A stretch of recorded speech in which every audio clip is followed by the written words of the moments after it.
Welcome back to my channel కలుములా వరా tours. నేను ఊటీ వచ్చిన తర్వాత జాస్టల్ అనే హాస్టల్లో స్టే చేస్తున్నాను అనమాట. 3 డేస్ నేను జాస్టల్లోనే స్టే చేశాను, ఊటీలో ఉన్న 3 డేస్. అయితే జాస్టల్ అనేది స్పెషల్గా ఇంట్రడక్షన్ అవసరం లేని ఒక హాస్టల్, ట్రావెల్ హాస్టల్. అది సోలో ట్రావెలర్స్కి అండ్ ఇంకా ఫ్రెండ్స్ గ్యాంగ్తో వచ్చే వాళ్ళకి బడ్జెట్ ట్రావెలర్స్కి అయితే చాలా బాగా హెల్ప్ అవుతుంది అనమాట. మీరందరు ఫ్రెండ్స్ గ్యాంగ్తో వస్తే చాలా బాగా యూస్ అవుతుంది జాస్టల్ అనేది. నాకైతే 3 డేస్కి లైక్ 2684 పడింది. అండ్ మీరు ఫుడ్ కావాలనుకుంటే అది ఫుడ్ సపరేట్ కాస్ట్ అవుతుంది. ఒకవేళ లాండ్రీ ఫెసిలిటీ యూస్ చేసుకుంటే అది కూడా సపరేట్ కాస్ట్ అవుతుంది అన్నమాట.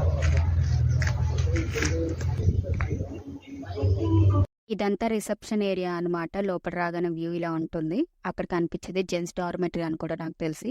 ఇక్కడ విండోని బాగా సెటప్ చేశారనమాట. చిన్న సైజు దివాన్ కాట్ లా మంచి సెటప్ చేశారు రిలాక్స్ అవ్వడానికి. అండ్ ఇటువైపు కనిపించే రూమ్ కూడా నాకు తెలిసి జెంట్స్ డార్మెటరీ. అండ్ ఇక్కడ చిన్న క్యారమ్ బోర్డ్ సెటప్ పెట్టారు.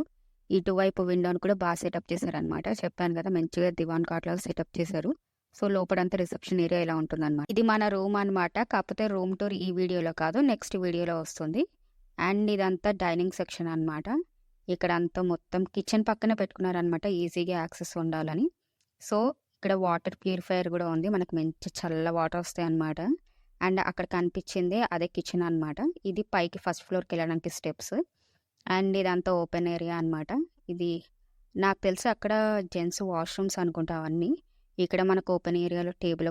మనకి ఫస్ట్ టైం అనమాట హాస్టల్ ఎక్స్పీరియన్స్. అందులో మనము తొందరగా అందరితో కలిసిపోయి టైప్ కాదు, రిజర్వ్డ్గా ఉంటాం అనమాట. కొద్దిగా భయం అనిపించింది, కానీ ఓవరాల్గా అయితే okay, experience 50-50. And hostel service అయితే చాలా బాగుంది. ఇదంతా నైట్ వ్యూ అనమాట. నేను రూమ్ నుంచి జస్ట్ అప్పుడే వ్యూ ఎలా ఉంటుంది వీడియో తీసుకుందామని బయటకు వచ్చాను. వ్యూ చాలా బాగుంటుంది.